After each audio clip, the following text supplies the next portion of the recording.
Start. राष्ट्रीय जनसंख्या आयोग के अनुसार भारत की जनसंख्या में वृद्धजनों की हिस्सेदारी वर्ष 2011 में लगभग 9% थी, जो वर्ष 2036 तक 18% तक पहुंच सकती है। अगर भारत निकट भविष्य में वृद्धजनों के लिए जीवन की अच्छी गुणवत्ता सुनिश्चित करना चाहता है तो इसके लिए योजना निर्माण और उसका क्रियान्वयन अभी से शुरू कर देना चाहिए। भारत में जीवन प्रत्याशा स्वतंत्रता के समय से अभी तक बढ़कर 2 गुनी से अधिक हो गई है। 1940 के दशक के अंत में लगभग 32 वर्ष से बढ़कर वर्तमान में 70 वर्ष। दुनिया के कई देशों ने इससे बेहतर प्रदर्शन किया है, फिर भी यह भारत की ऐतिहासिक उपलब्धि है। हाल के एक सर्वेक्षण के अनुसार 30% से 50% बुजुर्गों में ऐसे लक्षण मौजूद थे जो उन्हें अवसाद का शिकार बनाते हैं। अकेले रहने को विवश वृद्ध लोगों में एक बड़ी संख्या महिलाओं की है, विशेष रूप से विधवा महिलाएं। वृद्ध व्यक्तियों के लिए एक सम्मानजनक जीवन की दिशा में पहला कदम यह होना चाहिए कि उन्हें निराश्रिता और इससे संबंधित अभावों से बचाया जाए। हालांकि इस बात की आशंका होगी कि संपन्न परिवार भी इसका गलत लाभ उठा रहे होंगे, लेकिन बड़े पैमाने पर बहिर्वेशन त्रुटियों को बनाए रखने से बेहतर होगा कि कुछ समावेशन त्रुटियों को समायोजित कर लिया जाए। किसी ने क्या खूब कहा है कि कर्म तेरे अगर अच्छे हैं तो किस्मत तेरी दासी है, नीयत तेरी अच्छी है तो घर ही मथुरा काशी है। इस दौर में लोग मंदिर पूजा पाठ भी अपने स्वार्थ को ध्यान में रखकर करते हैं। कुछ लोग तो ऐसे भी होंगे जो धार्मिक स्थलों पर तो खूब धन दौलत का चढ़ावा चढ़ाते होंगे, लेकिन किसी गरीब और जरूरतमंद की एक पैसे की मदद नहीं करते होंगे। क्या ऐसे में ईश्वर प्रसन्न होंगे? प्रश्न शायद नहीं।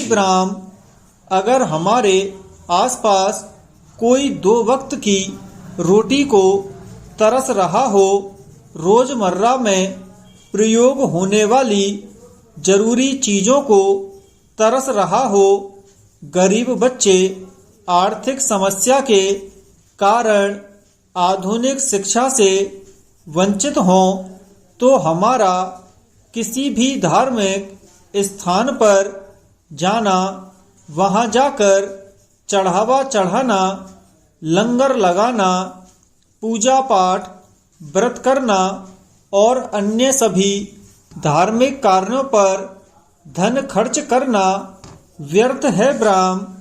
अगर हम किसी एक गरीब और जरूरतमंद की कोई भी मदद करते हैं तो यही सबसे बड़ी आराधना होगी। इससे बड़ा कोई पुण्य नहीं।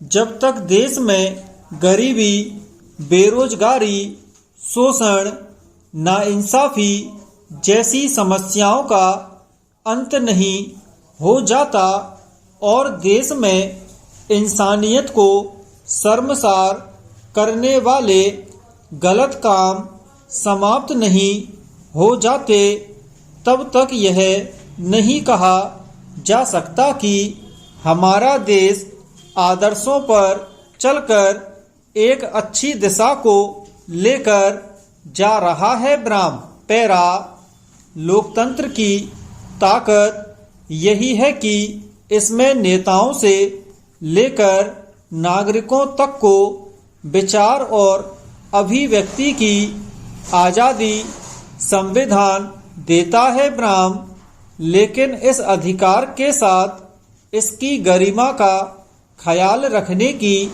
जिम्मेदारी भी लोगों की ही है। ब्राह्म अगर इस सुविधा को बेलगाम बोली और बर्ताव की छूट के तौर पर देखा जाएगा तो इस पर सवाल उठेंगे। ब्राह्म खास तौर पर किसी जिम्मेदार पद पर बैठकर कोई जनप्रतिनिधि इस संवैधानिक अधिकार की गरिमा कायम रखने के बजाय बोली में मर्यादा का ख्याल रखना जरूरी ना समझे तो यह एक चिंताजनक स्थिति है। ब्राह्म इसमें कोई दो राय नहीं कि दिल्ली के मुख्यमंत्री के रूप में अरविंद केजरीवाल के पास यहाँ के शासन को संचालित करने के लिए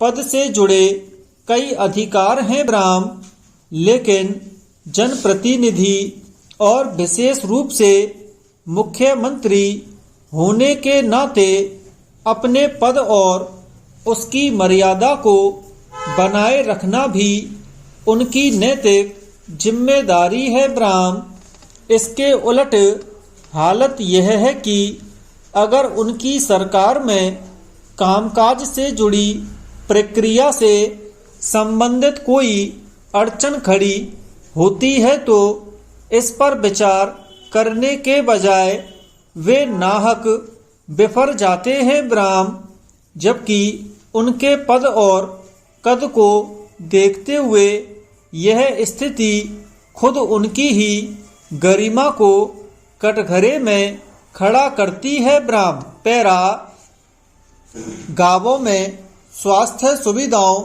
और चिकित्सकों की कमी के चलते रोजाना हजारों लोग इलाज न मिल पाने के कारण असमय दम तोड़ देते हैं। ब्राह्म केंद्र और राज्य सरकारों के बेहतर स्वास्थ्य सुविधाएं उपलब्ध कराने के दावे कहीं जमीन पर नजर नहीं आते। ब्राह्म हाँ, पिछले कुछ सालों में कुछ बेहतर तो हुआ है लेकिन इतना नहीं कि उसे संतोषप्रद माना जाए। ब्राह्म गौरतलब है कि आज भी देश के 7 लाख गांवों में स्वास्थ्य सुविधाओं की भारी कमी के अलावा डॉक्टरों की नियुक्ति जरूरत से बहुत कम हो पाई है। ब्राह्म महज तमिलनाडु ऐसा राज्य है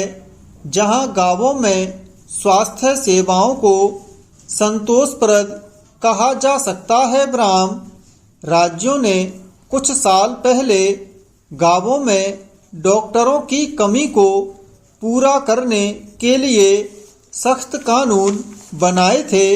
बावजूद उसके गांवों में सेवा देने से ज़्यादातर नए डॉक्टर मना कर देते थे। ब्राह्म विडंबना है कि नौकरी के लिए भरा गया वचन पत्र तोड़ने पर डॉक्टर हर साल करोड़ों रुपए जुर्माना भरते हैं लेकिन गांवों में सेवा देने से मना कर देते हैं।